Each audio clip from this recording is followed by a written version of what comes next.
우리 주신 하나님의 말씀은 열왕기 하 6장 1절에서 7절에 있는 말씀을 같이 읽도록 하겠습니다. 우리 다 찾았으면 함께 읽도록 하겠습니다. 선지자의 제자들이 엘리사에게 이르되 보소서 우리가 당신과 함께 거주하는 이곳이 우리가 가서 거기서 이곳에 우리가 저소를 세우게. 엘리사가 이르되 청하는데 당신 종들과 함께 가소서. 엘리사가 이르되 내가 가리라 하고 우리와 함께 우리가 요단에 이르러 한 사람이 될 때 이에 하나님이 사람이 이르되 그것을 엘리사가 나뭇가지 이르되 너는 그것을 사람이 그럼 우리 가끔 가다가 이런 일들을 만나게 됩니다. 가령 여러분들이 아마 어떤 지방에 또 제주도에 여행을 갔는데 그 공항 입구에서 차를 하나 렌트를 했습니다. 차를 하나 렌트를 해가지고 이렇게 그 동쪽 도로를 따라서 서귀포 쪽으로 가고 있는데 날이 무척 덥고 이러니까 이제 물을 좀 사서 마셔야 되겠다 생각해서 마트 앞에다가 차를 세웠습니다. 키를 꽂아 놓은 채로 차를 세워놓고 마트 안으로 들어갔는데 마치 어떤 사람이 그걸 지나가다가 그 차를 몰고 가버렸어요. 그래서 물을 사가지고 밖에 나오니까 차가 없어진 거예요. 그러면 여러분 어떻게 되겠습니까? 그 차를 가지고 금방 경찰에 신고를 하면 되는데 거기는 허벌판이고 신고할 것도 별로 없고 이런데 차를 가지고 이 사람이 가지고 가서 교통사고를 냈다고 그럽시다. 그러면 이 차주 빌린 사람도 어느 정도 책임이 있기 때문에 아주 복잡한 일이 생길 거예요. 어쩌겠습니까? 문제가 심각하겠죠. 또는 우리가 여러분 예전에는 그 학교에서 숙제를 낼 때나 또는 뭐 과제물을 낼 때는 손으로 전부 썼습니다. 아주 팔이 아파서 참 힘들었죠.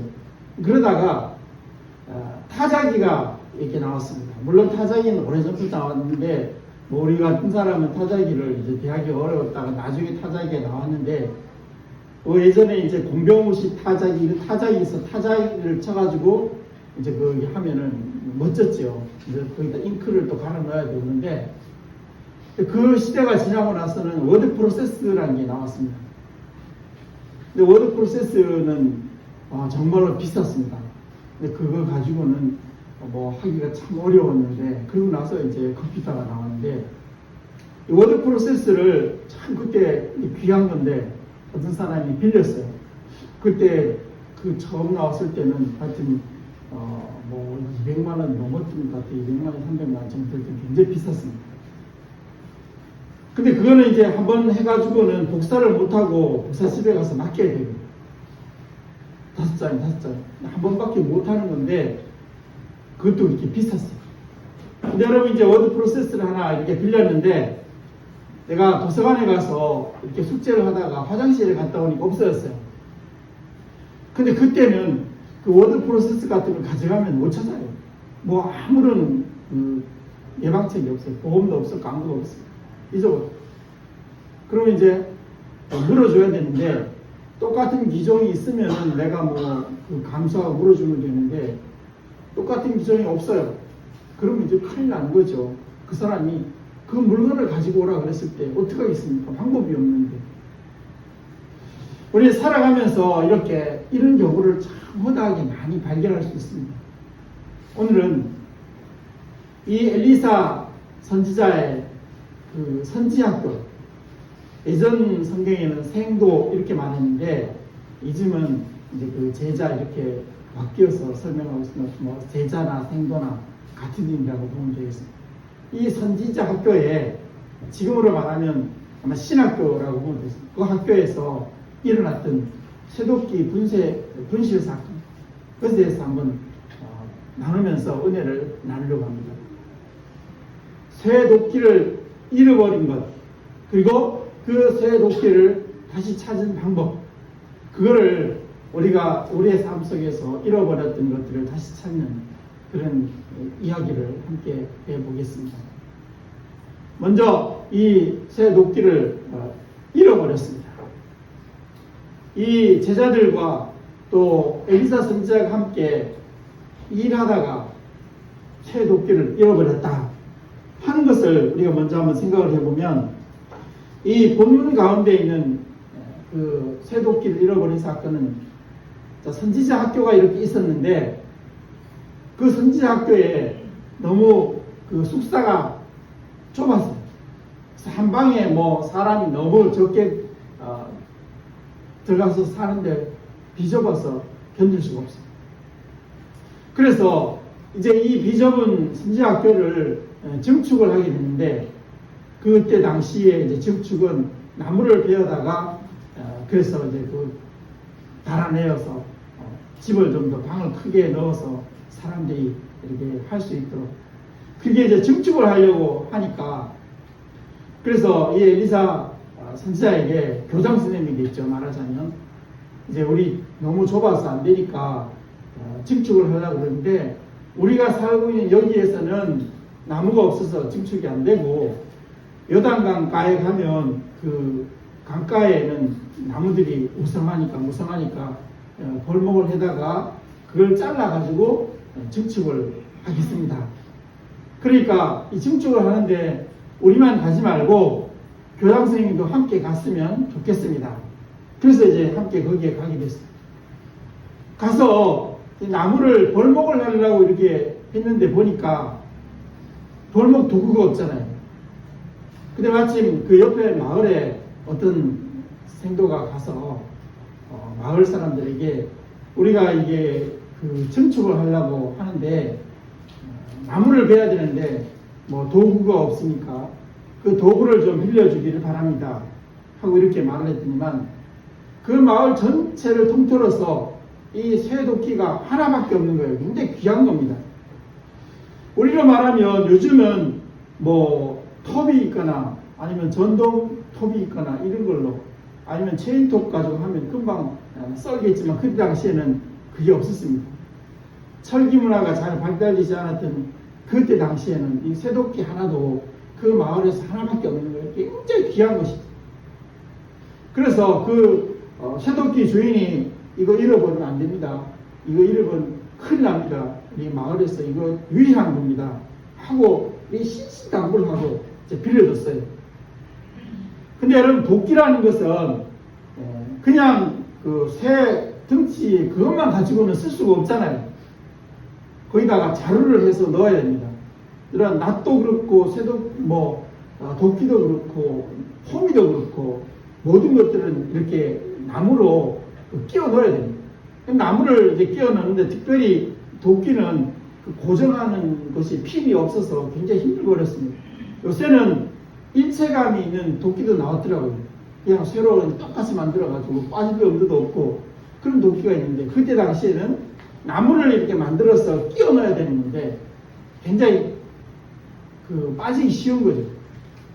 그래서 거기 가서 이제 나무를 이제 베기 시작해, 벌목을 시작했는데, 벌목을 하다가 아마 그 나무가 물가에 가야만 크고 좋은 나무가 있으니까 물가에까지 가가지고 거기서 이제 나무를 찍다가 도끼 자루가 빠진 거예요. 그래서 그 쇠도끼가 요단강에 빠졌습니다. 너무 깊어서 그 물을 속에서 그 쇠도끼를 꺼낼 수가 없어요. 큰일 났습니다. 그래서 이제 문제가 생긴 겁니다. 그래서 이제 이 이야기가 이제 시작되는 것을 볼 수가 있는데, 우리도 우리 신앙인 현실 가운데서 이런 경우를 허다하게 많이 발견합니다. 우리는 하나님으로부터 또는 가족으로부터 이웃으로부터 나라로부터 많은 여러 가지 것들을 빌려 쓰고 있습니다. 평안함도, 행복함도, 사랑도, 그리고 또한 감사도, 기쁨도, 또 좋은 인간관계도 다 빌려 쓰고 있습니다. 그런데 우리가 이런 빌려 쓴 소중한 사람의 가치, 이런 가치들을 우리는 때로는 살아가면서 실수로 잃어버릴 때가 있습니다. 우리가 뭐 고의로 내가 그렇게 하자 하는 게 아니고 단순히 실수입니다. 날이 무덥고 힘들고 어려운데 옆에 사람이 자꾸 와가지고 짜증나게 말을 합니다. 힘들게 합니다. 어렵게 합니다. 자꾸 일을 만들어요. 그러면 나도 모르는 사이에 막 분노가 일어납니다. 그래서 실수로 말을 한마디 했더니만 그것 때문에 좋은 인간관계가 틀어지게 됐어요. 갈등이 생깁니다. 마음의 평안이 사라져 버렸습니다. 참 힘들고 어렵습니다. 그런데 우리가 인간관계에서 보기 좋은 대로 보는 대로 한번 그렇게 갈라진 그 인간관계가 다시 좋아지기는 참 어렵습니다. 범하기는 참 쉬운데 실수하기는 아주 쉬운데 좋아지기는 어렵습니다. 우리가 가지고 있는 행복도 마찬가지입니다. 행복을 잃어버리는 것은 순간입니다. 기쁨을 잃어버리는 것도 순간입니다. 그런데 한번 잃어버린 행복과 한번 잃어버린 것을 다시 찾으려고 하면 너무 힘들고 어렵고 참 고통스러운 시간들을 많이 거쳐가야 된다 하는 것을 우리는 이 말씀으로 한번 생각해 볼 수가 있습니다. 정말 실수입니다. 하나님 일을 하다가 내가 일상적으로 선한 모습을 가지고 선한 마음으로 이렇게 했는데, 그런데 어쩌다가 말 한마디 한 것 때문에, 어쩌다가 내가 행동을 한 것 때문에 돌이킬 수 없는 일이 벌어지고 마는, 도저히 회복이 불가능한 일이 벌어지고 마는 그런 일들을 우리는 만나게 됩니다. 그런 후에 막급된 일을 우리가 만나게 되었을 때 그것을 어떻게 우리가 해결할 수 있는가, 그게 이제 가장 중요한 새 도끼를 찾는 방법. 이 선지자 제자들이 새 도끼를 요단강 그 깊은 물에서 다시 찾는 방법, 그 방법은 당시에 이 선지자의 제자들은 방법이 없었어요. 물이 너무 깊습니다. 사실 이게 요단강이라고 하지만 아마 모르긴 몰라도 갈릴리 그 해변 근처라고 우리가 보게 되는데, 갈릴리 해변은 그 깊이가 적어도 뭐 제가 금방 확실하게는 모르겠지만 하여튼 100m, 200m 되는 게 아니고 그보다 더 깊어요. 아주 깊어요. 그런데 그 몇백 미터 되는 그 물속에 만데 그 가장자리라고 해도 적어도 뭐 50m, 100m 되는 물속에 도끼 자루가 빠졌다. 그럼 그것을 찾는 것은 불가능한 일입니다. 찾을 수가 없어요. 아무리 헤엄을 잘 쳐도 그 깊은 물속에 들어가서 쇠도끼를 찾는 것은 어렵습니다. 참 힘들고 어려운 이런 상황 가운데서 이제 이 선자의 제자들이 그 쇠도끼를 찾아냈습니다. 그 방법을 우리가 한번 생각해봅니다. 우리도 한번 잃어버렸던 마음의 평안과 행복과 기쁨과 감사와 이런 것들을 잃어버려가지고 고민하고 갈등하고 고통하면서 도저히 찾지 못해서 힘들어할 때 찾는 방법이 있다 이거죠. 어떻게 찾을 수 있나? 우리가 잃어버린 것을 어떻게 찾을 수 있는가? 그 방법을 오늘 3가지로 본문은 제시하고 있습니다. 먼저 우리는 어떻게 찾을 수 있나 하면 살펴봐야 됩니다.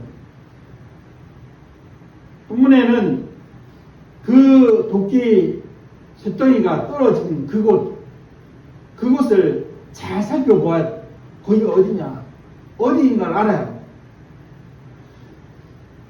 그래서 우리는 이제 이 말씀을 통해서 우리는 그 쇳덩이를 언제 잃어버렸냐, 아침에 일 시작할 때 잃어버렸냐, 점심 때 잊어버렸냐, 오후에서 잊어버렸냐, 그걸 생각해요.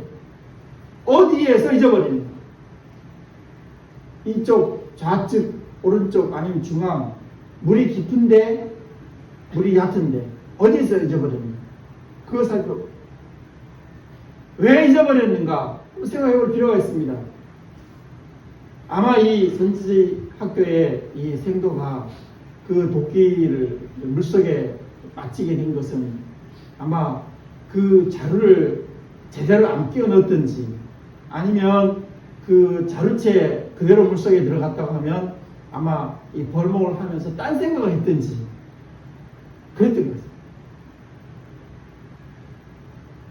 어쨌든 간에 이제 이 떨어진 곳을 잘 살펴보아야 돼. 그래야만 찾을 수가 있어요.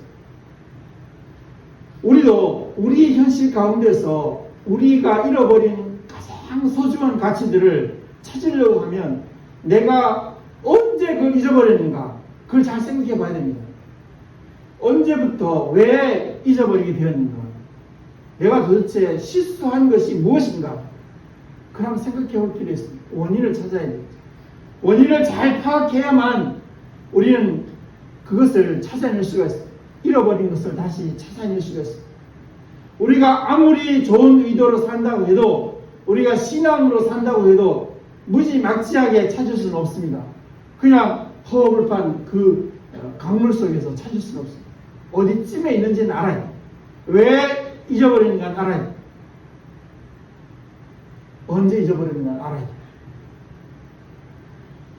우리는 먼저 우리가 잃어버린 이 삶의 소중한 가치들을 잃어버린 그것을 잘 살펴보는 그런 지혜를 가져야만 우리가 잃어버렸던 평안과 우리가 잃어버렸던 행복과 기쁨과 감사에 대해서 다시 회복할 수 있는 방법이 생기게 되는 것입니다. 물론 그렇다고 해서 그것이 금방 찾아낼 수 있는 그런 전체적인 일은 아닙니다. 두 번째 일이 있습니다. 두 번째 일은 무엇이냐면 부탁하는 것입니다. 이 선지자의 제자들은 선지자에게, 엘리사 선지자에게 부탁했습니다. 이 엘리사 선지자는 하나님을 대신하는 하나님의 사람이라고 이렇게 표현했어요. 하나님의 사람에게 이 쇠도끼가 빠진 상황을 말하였습니다. 부탁을 하는 것입니다. 다시 말하면 이것은 하나님께 구원을 요청하는 것을 볼 수 있습니다. 엘리사 선지자에게 이런 것을 할 때는 엘리사 선지자가 그 사람이 그 개인적인 특출한 능력이 있어서 그런 게 아닙니다. 이 사람은 대머리였는데다가 별로 잘생겼다고 여겨지지 않는 사람인데, 그 사람에게 이런 부탁을 했을 때는 하나님을 믿고 이런 부탁을 하게 된 것입니다. 그래서 결국은 찾을 수 있어요. 그럼 결국 이것을 우리의 현실에서 말하면 무엇이냐면, 하나님께 부탁한다 하는 것은 기도하는 것을 말합니다. 기도해야만 우리가 찾을 수가 있습니다. 기도하지 않으면 찾을 수가 없습니다. 그런데 이 엘리사 선지자에게 제자들이 이렇게 당부를 할 수 있었던 이유는 무엇이냐면, 엘리사 선지자가 그곳 함께 갔기 때문에. 엘리사 선지자가 만약에 기존에 있는 그 숙사에 그대로 남아있으면 이 사람들은 방법이 없어요. 자신들은 해결할 수 있는 방법이 없고 이제 하나님께 부탁해야 되는데 함께 가지 않은 엘리사 선지자가 어떻게 부탁을 하겠습니까? 그 당시에 그 휴대폰이 있는 것도 아닌데 방법이 없어요. 그런데 이 엘리야 선지자가 함께 갔다는 것입니다. 3절에 보면 우리와 함께 가사이다 하니까 함께 갔다. 엘리사 선지자가 함께 가서 거기에서 바로 이 엘리사 선지자에게 부탁을 했던 것입니다. 지금 일을 하다가 도끼 자루째인지 아니면 도끼 위에 부분인지 모르지만 물에 빠져서 벌목을 더 이상 할 수가 없습니다. 우리 일을 할 수가 없습니다. 우리는 선한 의도를 했고 그 다음에는 실수를 이렇게 했습니다. 문제는 바로 그것입니다. 우리도 신앙이면서도 세상을 사는 사람이기 때문에 우리도 알지 못하는 사이에 실수할 수 있습니다. 우리가 어려운 일을 만날 때 한번 생각해 보십시오. 고의로 내가 이 일을 저질러서 내가 고통스러워 그렇게 하는 사람은 없습니다. 그냥 정말 실수했어요. 날이 무척 더워서 순간적으로 신경이 많이 쓰여서 나도 모르는 사이에 내가 그렇게 내가 입으로 그 사람을 뭐 욕을 하고 이럴 마음은 없었는데 나도 모르는 사이에 그냥 나왔던 그것 때문에 문제가 심각하게 되는 경우가 흔하게 많이 있거든요. 그야말로 실수였어요. 그런 실수 속에서 어려움을 당했을 때 우리가 그것을 부탁할 수 있는, 기도를 부탁할 수 있는 그런 경우는 무엇이냐면, 우리가 이 엘리사 선지자가 성도들과 함께 가서 그런 일이 있었던 것처럼 우리도 하나님과 같이 동행을 해요. 하나님과 동행하지 않으면은 우리는 그것을 하나님께 부탁할 수가 없어요. 하나님과 동행하면 우리는 부탁할 수 있습니다. 자, 그 다음에는 이제 세 번째, 이 잃어버린 쇠도끼를 찾는 그 방법은 무엇이냐? 나뭇가지를 던지는 것입니다. 여기 본문에 보면 이 엘사 선지자가 이 생도들에게 말을 합니다. 그 빠진 부분에다가 나뭇가지를 던져라. 이렇게 말하는 것입니다. 여러분 한번 생각을 해보십시오. 나뭇가지를 그 잃어버린 곳에다가 던지는 것과 쇠도끼가 물 위로 떠오르는 것과 무슨 관계가 있습니까? 아무 관계가 없죠. 그게 물리적으로, 화학적으로 무슨 그게 물 위로 떠오를 수 있는 과학적인 근거가 아무도 없습니다. 자, 나뭇가지를 잘라서 거기서 던졌습니다. 던지면 그 나뭇가지가 그 쇠도끼를 밀어 올리는 힘이 생깁니까? 화학적으로 변화를 시켜서 물을 마르게 합니까? 아무런 이유가 없습니다. 그런데 떠올랐거든요. 무엇을 말할까요? 성경이 우리에게 말씀하고 있는 것은 무엇이냐 하면 바로 하나님의 말씀을 믿고 순종하느냐 안 하느냐, 그것이 문제라고 하는 것입니다. 우리가 하나님 앞에 믿고 순종한다고 하는 것은 바로 우리 앞에 어려운 현실과 이런 것들이 해결되는 그런 계기가 되는 것입니다. 그 자체는 아무것도 아닙니다. 여러분, 우리가 힘들고 어려운데 자꾸 기도하라고 하는데, 여기 앉아서 기도하고 여러분 집에서 여러분 기도한다고 해서 갑자기 여러분 어려운 문제들이 해결되는 그런 물리적으로 화학적으로 설명할 수 있는, 과학적으로 설명할 수 있는 방법이 어디 있어요? 아무런 해결 방법이 안 되는 겁니다. 차라리 그냥 나가서 내가 조금이라도 내 힘을 가지고 물리적으로 노력하는 게 낫지, 기도한다고 이게 뭐가 되겠습니까? 어떻게 되겠습니까? 문제는 하나님을 믿고 순종하는 것입니다. 그럴 때 변화가 돼요. 내 자리를 들고 일어나라 이렇게 했을 때 그만 한다고 돼요. 내가 38년 동안 이렇게 누워 있었는데 무슨 말도 안 되는 소리를 하십니까? 지금 나하고 지금 뭐 농담하십니까? 이렇게 하면 안 되는 거죠. 그래, 저 말씀은 분명히 나에게 하신 말씀이고 믿으면 된다 하고 일어나서 걸을 때 일어나서 걷게 되는 거죠. 그게 문제. 나뭇가지를 던지자 하는 그것은 무엇이냐면, 그 나뭇가지를 던지는 그 자체로는 아무런 의미가 없습니다. 그것을 믿고 던졌을 때 도끼가 물 위로 떠오르는 역사가 일어나게 되는 것입니다. 그러면 이 나뭇가지는 무엇을 말하느냐? 복음적으로 이것을 이해해보면 바로 그것입니다. 5개의 십자가라고 했습니다. 우리가 십자가의 삶을 살아갈 때 우리 앞에 놓여진 이런 어려운 문제들이 다 해결될 수 있는 놀라운 은혜가 나타난다는 것입니다. 십자가라고 하는 것은 무엇이냐면, 십자가라는 것은 즐거운 것이 아닙니다. 참 아픈 것입니다. 죽음과 같은 고통이 있는 것입니다. 죽음과 같은 아픔과 고통스러운 이런 십자가를 내가 짊어지고 순종할 때, 그때 바로 나의 어려운 문제들이 해결되는 놀라운 역사가 일어난다는 것입니다. 그러면 그 5개의 십자가, 나뭇가지는 현실적으로 무엇을 말합니까? 먼저 비움의 십자가입니다. 나 자신을 비우는 것입니다. 나 자신을 비우는 것은 십자가를 지는 것처럼 참 고통스럽고 힘들고 어렵습니다. 내 마음을 감싸고 도는 걱정과 근심과 염려와 모든 것들을 다 비워버리는 것입니다. 그리고 내 마음을 감싸고 도는 패배주의와 힘들고 어려운 내 자신의 연약함과 이런 것들을 싹 쓸어버리는 것입니다. 그리고 정말로 전능하신 하나님을 바라보는 것입니다. 하나님의 놀라운 은혜를 내 삶 속에 채우는 것, 그게 바로 비움의 십자가. 나 자신을 포기하는 것, 내려놓는 것, 그게 바로 비움의 십자가입니다. 정말 내 자신을 내려놓기 어렵고 힘듭니다.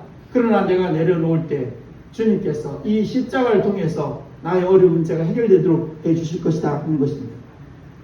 그 다음에는 사랑의 십자가입니다. 우리가 사랑의 십자가를 진다고 하는 것은 때로는 참 고통스럽습니다. 아픕니다. 저 사람이 나를 사랑할 때는 나도 사랑할 수 있죠. 저 사람이 나를 미워할 때도 내가 사랑할 수 있다는 것은 힘들고 어렵습니다. 저 사람이 나를 존중해 줄 때는 나도 존중해 주기 쉽습니다. 그런데 저 사람이 나를 멸시할 때 그 사람을 사랑해 주는 것은 어렵습니다.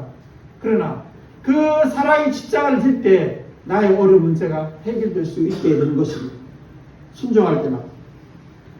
그 다음에는 우리는 용서의 십자가를 생각해 봅니다. 저 사람은 나를 용서하지 않더라도 나는 용서한다. 참 고통스럽고 힘들고 어려운. 그런데 그때 정말로 주님의 은혜가 내게 임해서 내 어려운 문제가 해결될 수 있도록 해주시는 것입니다. 그래서 주님께서는 말씀하셨습니다. 너희가 사람의 잘못을 용서하지 아니하면 너희 아버지께서도 너희 잘못을 용서하지 아니하리라. 잘못을 회개하였을 때 용서해 주는 것 힘들고 어렵습니다. 야, 네가 한 일 때문에 내가 얼마나 고통스러웠는데, 내가 소원해가 얼마나 막 심했는데 그걸 내가 금방 용서해 줄 수 없어. 내가 왜 너를 용서해 줘야 되냐? 너도 복수를 당해봐야 돼. 너도 아파봐야 돼. 고통스러워봐야 돼. 그런 것을 내려놓습니다. 참 힘들고 어렵습니다. 그런데 그 용서의 십자가를 질 때 그때 주님의 은혜가 내 마음속에 찾아와서 나를 새롭게 변화시키고 내 주변을 변화시키고 이웃을 변화시키고 내 삶을 변화시키는 놀라운 은혜를 갖게 하는 것입니다. 그 다음에는 섬김의 십자가입니다. 우리가 남에게 섬김 받고 내가 남에게 대접받기를 원하는 것이 아니고 내가 나를 섬겨야 됩니다. 여러분, 남을 섬기고 남의 발을 씻겨주려면요, 내 몸이 괴로워야 돼요. 힘들고 어려워야 돼요. 그렇죠? 근데 문제는 뭐냐면 내가 힘들고 어려운 일이 있을 때 그때 나에게 참 좋은 일이 있습니다. 내 건강이 좋아집니다. 집에서 식사를 같이 하고 나서 여러분, 누가 그릇을 씻느냐, 누가 쓰레기를 버리냐 이런 것 가지고 다투지 말고 내가 먼저 하면, 그런 문제는 뭐냐면 내가 먼저 섬겨주면, 그러면 내 건강이 좋아집니다. 밥을 먹고 그 자리에 가만히 앉아가지고 이렇게 잠을 자고 있으면 그러면 건강이 좋아지지 않습니다. 내가 섬기면 내가 귀찮고 힘들고 어렵긴 하지만 내 건강이 좋아집니다. 자기 자신이 할 수 있다는 그런 힘을 얻게 되고 상대편으로부터 존중을 받게 되는 것입니다. 문제가 사라지는 것은 내가 그냥 하면 되니까. 그런데 못합니다. 십자가를 안 지려고. 섬김의 십자가를 지면 문제가 해결될 수 있습니다. 그 다음에는 인내의 십자가입니다. 여러분, 인내의 십자가를 지면 힘들고 어렵습니다. 참기가 어렵죠. 내가 자존심이 상하고 아프고 힘들고 어려운데 어떻게 참아요? 사람이 참는 것은 한계가 있어요. 그런데 주님께서 우리에게 말씀하기를 내가 온전하게 되면 오래 참으라 그랬어요. 참 기가 막힌 일이죠. 그냥 한두 번 참는 거는 그건 뭐 할 수 있어요. 내가 어떻게든 내가 눈을 감고 이빨을 깨물고라도 참을 수 있는데 오래도록 참으라 하니까 이건 뭐 도저히 할 수가 없는 거죠. 내 힘으로는. 오직 하나님의 능력으로 오래 참을 수 있습니다. 근데 여러분, 오래 참다 보면요, 성경과 마찬가지로 나에게 유익함이 있어요. 내가 오래 참으면서 문제를 해결해 가면 나는 무엇이든지 참을 수 있다, 무엇이든지 할 수 있다, 자기 자신에 대해서 아주 확실한 그런 신뢰가 생깁니다. 나는 참을성이 없어. 아무것도 할 수가 없어. 그러면요, 그 다음에 어떤 일을 만나도 그 사람은 아무것도 할 수가 없어요. 나는 무엇인지 참을 수 있어, 할 수 있어. 그런 것을 자기 스스로 자꾸 훈련을 시키면 어지간한 어려움은 다 이겨낼 수 있어요. 아무것도 문제가 아니에요. 여러분, 모로코에 있는 사하라 사막 250km를 일주일 동안 걸어가는 그 장정에 갔다 온 사람들의 그 글이 이렇게 있어요. 그 사람들이 얼마나 힘들고 어려웠든지 가면서 이제 내가 서울로 돌아가기만 하면 나를 이곳으로 인도한 그 사람을 만나면 내가 죽여버려요. 50도가 넘는 그 사막길을 계속 끝없이 걸어요. 도저히 내가 그냥 한번 해본다고 했는데 이건 뭐 도저히 할 수가 없더니, 그런데 거기를 한번 주파를 해서 돌아온 사람은요, 그 뒤에 이 땅에 와가지고 내가 못 이겨낼 건 아무것도 없다. 나는 그 사하라 사막도 지나왔는데 그냥 뭐 네가 뭐라 그러지, 뭐 어떤 상황이 어떻게 되든 그건 나에게 아무런 문제가 안 된다. 그런 죽음 앞에 가봐라. 거기에 무슨 이유가 있고 무슨 뭐 기분 나쁘게 있고 자존심 그런 거 있을 수가 없어. 완전히 자기 자신이 아주 자신감을 회복할 수 있는 놀라운 은혜가 인내의 십자가를 지고 갈 때 있습니다. 여러분, 우리는 살아가면서 선하게 살고 하나님이 하면 살아갑니다. 그런데 우리의 소중한 가치를 잃어버려서 도저히 찾을 수가 없을 때가 있어요. 그때 여러분 생각하시기를 바랍니다.